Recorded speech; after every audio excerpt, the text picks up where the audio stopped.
গোপনের থেকেও তারা কিন্তু শেখ হাসিনার পতন ঘটিয়েছে। যেই কুষ্টিয়ায় আপনি আমির হামজার উপর হামলা করেছেন, সেই কুষ্টিয়ারই সন্তান আমির হামজা।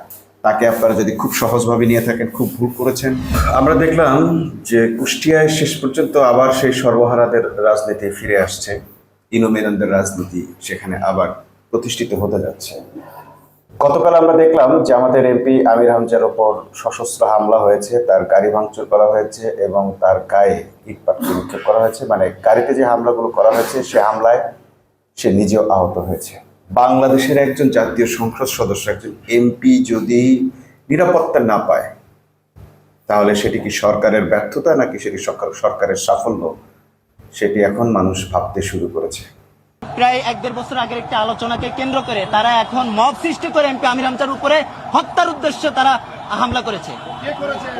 হ্যাঁ, আমরা জানি এটা হলো গণ অধিকার পরিষদ, বিএনপির আমরা জানি যে এখানে ছাত্র দলের কিছু পোলাপানো আছে এবং গণ অধিকার পরিষদের কিছু, বেশিরভাগ গণ অধিকার পরিষদের তারা আপনারা দেখবেন যে ফেসবুকে স্ট্যাটাস দিয়ে আসছে যে এমপি আমির হামজাকে হত্যা করবে।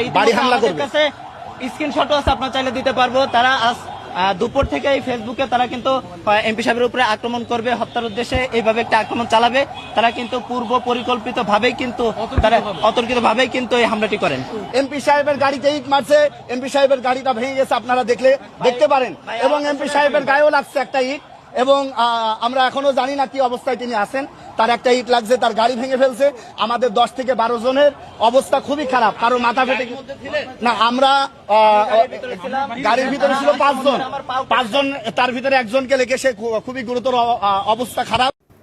একদিকে জামাত এমপির উপর বর্বরিচিত হামলা হলো, অন্যদিকে আবার মিডিয়া কাঁপালো প্রতিমন্ত্রী নুরুল।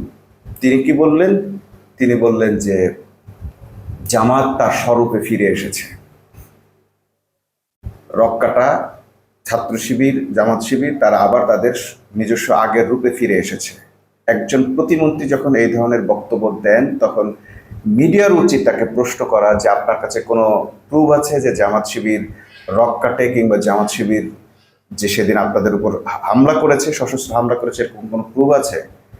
আমরা দেখলাম যে না, মন্ত্রীদেরকে এই ধরনের কোনো প্রশ্ন করার সাহস সাংবাদিকরা আর দেখাচ্ছেন না। ইতিমধ্যেই সাংবাদিকরা বুঝে গেছেন যে সত্য চর্চা করার কিংবা বাক স্বাধীনতার দিন আর নেই, এখন হচ্ছে গায়ের জোরের দিন চলে এসেছে। অর্থাৎ আমরা বাংলাদেশের বিভিন্ন প্রান্তে যেভাবে দেখেছি, জৈন্তাপুর দেখেছি, সিলেটে দেখেছি, শ্রীমঙ্গলে দেখেছি, তো বিভিন্ন জায়গায় আমরা এনসিপির উপর হামলা দেখেছি এবং বলেছি যে নাসিরউদ্দিন পাটোয়ারি বেয়াদব বা উচিত কথা বলে, সেই কারণে তার উপর হামলা হচ্ছে। এখন দেখলাম যে যেই ব্যক্তিটা ইসলামের কথা বলে, ওয়াজ করে বেড়ায়, সেই আমির হামজার উপর হামলা হলো। তার ত্রুটি কি, তার দোষ কি, তাকে কেন হামলা করা হলো, এইরকম কোনো অজুহাত তারা দাঁড় করাতে পারেনি। তবে তারা 1 বছর আগের একটি বক্তব্যকে সামনে নিয়ে এসেছে, যে বক্তব্যের কারণে নাকি তারা এই হামলা করেছে। বাজেট গুলো সরকার দেবে, ওটা তো দেবে আমির হামজার হাতে, এটা কি কোনো ফেরেস্তার হাতে দেবে? আর ফেরেস্তারা কি বলে আর মানুষ নাচে যে না করে দিস, সে কি তার বাবার টাকা নিয়ে এসে করবে? এই পাগলামি গুলো আর বিশ্বাস করা যাবে না। এই 5 বছরে যা হবে, এই আসনের জন্য, এই সদর আসনে আমি প্রধানমন্ত্রী। তো এইভাবে আপনারা খুঁজতে থাকলে রাশেদের কিংবা নূরের এরকম অজস্র বক্তব্য আছে যে 1 বছরে খুঁজতে গেলে যেগুলোকে আপনারা বিশ্লেষণ করে এখন তাদেরকে দল থেকে বহিষ্কার করা উচিত। কিন্তু আমরা সেটা দেখতে পাচ্ছি না। আমরা দেখতে পাচ্ছি বিএনপি সরকার রাশেদ এবং নুরুকে ঢাল হিসেবে ব্যবহার করছে। মানে ছাই ফেলতে যেমন ভাঙা কুলোর দরকার হয়, যে একটা ছাই যখন ফেলবো তখন আর নিজের হাত নষ্ট করবো কেন, কিংবা একটা নিজের ভালো জিনিস নষ্ট করবো কেন, ভাঙা কুলোটাকে দিয়ে ছাইটা ফেলা হয়, গ্রামের একটা প্রবাদ আছে। তো জামাত ইসলামের উপর, শিবিরের উপর কিংবা এনসিপির উপর হামলার জন্য এখন এই ধরনের ভাঙা কুলো ব্যবহার করছেন কিনা সরকার, সেটিও মানুষ ভাবতে শুরু করেছে। এই যে নূর বললেন যে তাদেরকে, নূর আরো একটি হুমকিও দিলেন, একজন প্রতিমন্ত্রী এই ধরনের হুমকি দিতে পারেন কিনা সেটিও সরকারকে বিবেচনা করা উচিত। তো এই যে প্রতিমন্ত্রী হুমকি দিলেন যে জামাত আগে যেভাবে গোপনে রাজনীতি করতো, গুপ্ত রাজনীতি করতো জামাত শিবির, আবার তাদেরকে সেইভাবে গোপনে রাজনীতি করতে বাধ্য করা হবে। অর্থাৎ সরকার স্বৈরাচার হয়ে উঠবে। ঠিক বিগত সরকার যেভাবে ফ্যাসিবাদ হয়ে উঠেছিল, জামাত শিবিরের রাজনীতি নিষিদ্ধ করেছিল, জামাত শিবিরের রাজনীতি আইনগতভাবে নিষিদ্ধ না করেও প্রশাসনিকভাবে যেখানে সেখানে জামাত শিবিরের উপর হামলা চালিয়েছে, ঠিক সেই একই কাজ করতে যাচ্ছে সরকার। তার পূর্বাভাস দিল নূর, তার হুমকি দিয়েছে একজন প্রতিমন্ত্রী নুরুল হক নূর।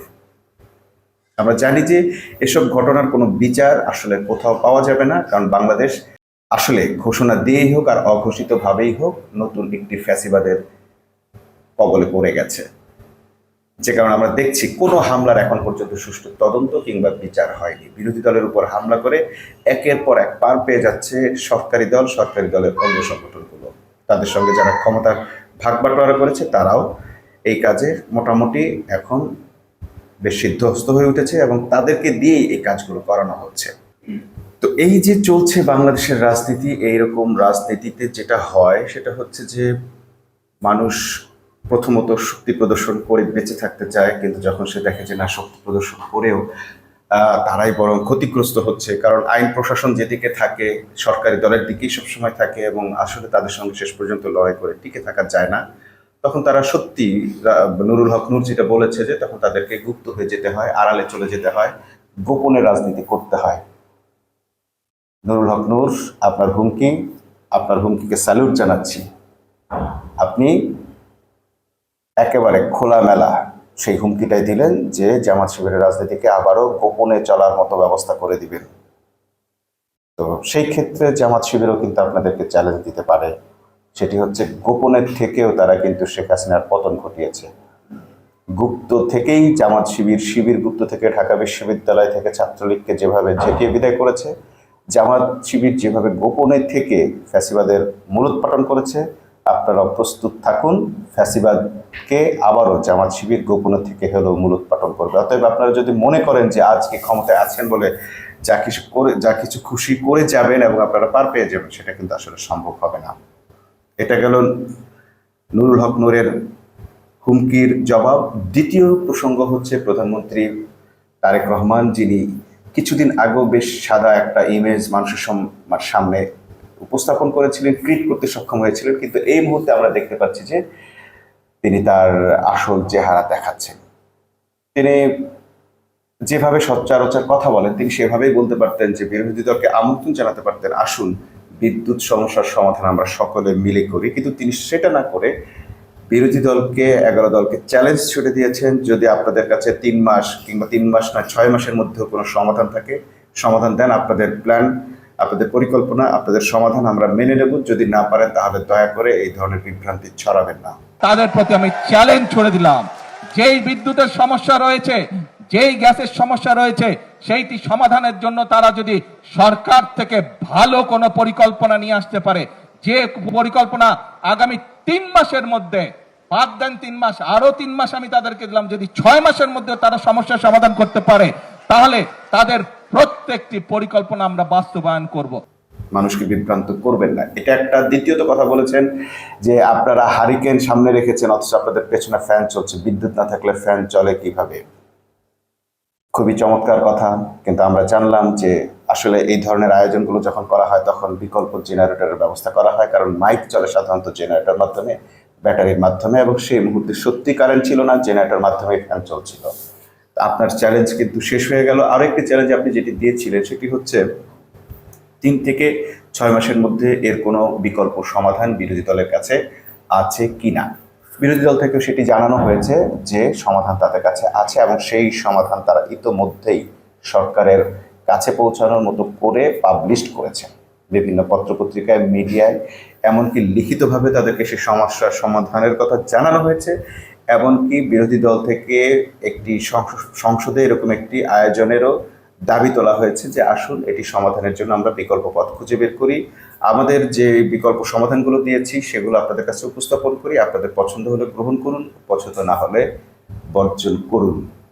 প্রশ্ন হচ্ছে এই কথাগুলো এখনো পর্যন্ত প্রধানমন্ত্রীর কানে যায়নি কেন, কিংবা যদি গিয়ে থাকে তিনি কেন আবার পাল্টা চ্যালেঞ্জ দিতে গেলেন? আবারও ঘোষণা দিয়ে হাসনাত আব্দুল্লাহ কিন্তু সেই চ্যালেঞ্জ গ্রহণ করে নিয়েছেন এবং সুস্পষ্টভাবে জানিয়েছেন 6 মাস নয়, 1 মাসের শর্ট টাইম একটা পরিকল্পনা এবং 6 মাস থেকে 18 মাসের একটা দীর্ঘমেয়াদী পরিকল্পনা কিন্তু বিরোধী দল থেকে দেওয়া হয়েছে। যদি সরকার চায় সেই সমাধান গ্রহণ করতে পারে। এখন আমরা অপেক্ষা করছি, যেহেতু প্রধানমন্ত্রী বিরোধী দলকে চ্যালেঞ্জ দিয়েছেন এবং বিরোধী দল সেই চ্যালেঞ্জ গ্রহণ করেছেন এবং সেই সমাধান দিয়েছেন, বিদ্যুৎ ও জ্বালানি সমস্যার সমাধান দিয়েছেন, অতএব সরকার কি তাদের সমাধান গ্রহণ করে কিনা এটা এখন দেখার বিষয়।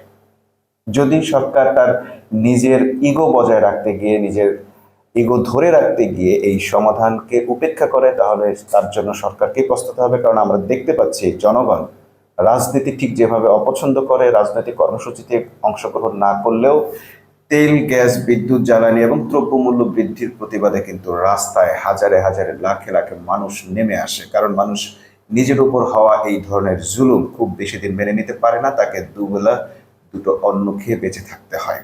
মানুষের উপর এই ধরনের নির্যাতন চলতে থাকলে, নিষ্পেষণ চলতে থাকলে, দ্রব্যমূল্য যেই হারে বেড়েছে, দ্রব্যমূল্য এবং জ্বালানি মূল্য যেই হারে বেড়েছে, এইটা মানুষ কোনোভাবেই আর অ্যাডজাস্ট করতে পারছে না। প্রতিনিয়ত তাদের খাদ্য তালিকা থেকে একটার পর একটা আইটেম চলে যাচ্ছে, পুষ্টিহীনতায় ভুগছে এবং তারা তাদের কোনো কাজে কর্মে, আপনারা নিঃসন্দেহে জানেন যে মানুষের যখন পুষ্টির অভাব হয় তখন তাদের মেজাজ খারাপ থাকে, খিটখিটে থাকে এবং তারা রিয়েক্ট করতে শুরু করে। এই রিয়েক্ট কিন্তু সেখান থেকেই আসা, এটা প্রকৃতিগতভাবেই আসা। যারা মেডিকেল সায়েন্সে পড়েছেন বা পড়েন বা জানেন, অন্তত এই ধরনের প্রচারণাগুলো যারা পেয়েছেন, যে আসলে যখন পুষ্টির অভাব হয় তখন কিন্তু মানুষ পাল্টা রিয়েক্ট করে, তাদের মেজাজ খারাপ হয়ে যায়, খিটখিটে হয়ে যায়। তো সরকারকেও এই ব্যাপারটায় প্রস্তুত থাকতে হবে। মানুষ কিন্তু আসলে উত্তেজিত হচ্ছে, রাস্তাঘাটে রিকশাওয়ালা থেকে শুরু করে সর্ব শ্রেণীর মানুষ কিন্তু তাদের ক্ষোভ প্রকাশ করতে শুরু করেছে। অতএব এই সরকার এই ধরনের ক্ষোভের মধ্য দিয়ে, ক্ষোভের আগুন নিয়ে কতদিন টিকে থাকতে পারবে, সেটি আমাদের একটি বড় প্রশ্ন। আদৌ কি নুরুল হক নূরের চ্যালেঞ্জ, হুমকি জয় হবে, নাকি প্রধানমন্ত্রীর এই চ্যালেঞ্জ, যে তিনি বলেছিলেন যে 6 মাসের কোনো প্ল্যান থাকলে আপনারা দেন, আমরা গ্রহণ করবো, আমরা দেখতে চাই তিনি এই প্ল্যান গ্রহণ করেন কিনা। শেষ পর্যন্ত তারা কতদিন টিকে থাকেন, এটা একটা বড় প্রশ্ন। কারণ আমরা এখনো পর্যন্ত সরকারের কাছ থেকে কোনো ধরনের ইন্টেলেকচুয়াল পলিটিক্যাল আচরণ এখনো পর্যন্ত দেখতে পাচ্ছি না। বিভিন্ন জায়গায় তারা বিভিন্ন আঙ্গিকে, বিভিন্ন অজুহাতে মানুষের উপর হামলা করছেন এবং সেই হামলাগুলোতে বিরোধী দলের নেতাকর্মীরা তো ক্ষতিগ্রস্ত হচ্ছে, সাধারণ মানুষও ক্ষতিগ্রস্ত হচ্ছেন। কেউ চোখ হারাচ্ছে, কেউ পা হারাচ্ছে, কেউ তার মাথা ফাটানো রক্তাক্ত শরীর নিয়ে বাসায় ফিরছে। আর এগুলো যারা দেখছে তারা কিন্তু এই সরকারের প্রতি নিজেদের অবস্থানটা প্রকাশ করে দিচ্ছে, জানান দিয়ে দিচ্ছে। যেই কুষ্টিয়ায় আপনি আমির হামজার উপর হামলা করেছেন, সেই কুষ্টিয়ারই সন্তান আমির হামজা, তাকে আপনারা যদি খুব সহজভাবে নিয়ে থাকেন, খুব ভুল করেছেন।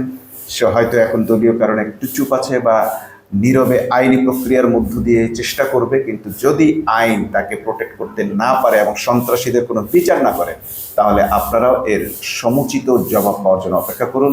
সেই অপেক্ষা করার আহ্বান জানিয়ে আজকে আমি শেষ করছি। আল্লাহ হাফেজ।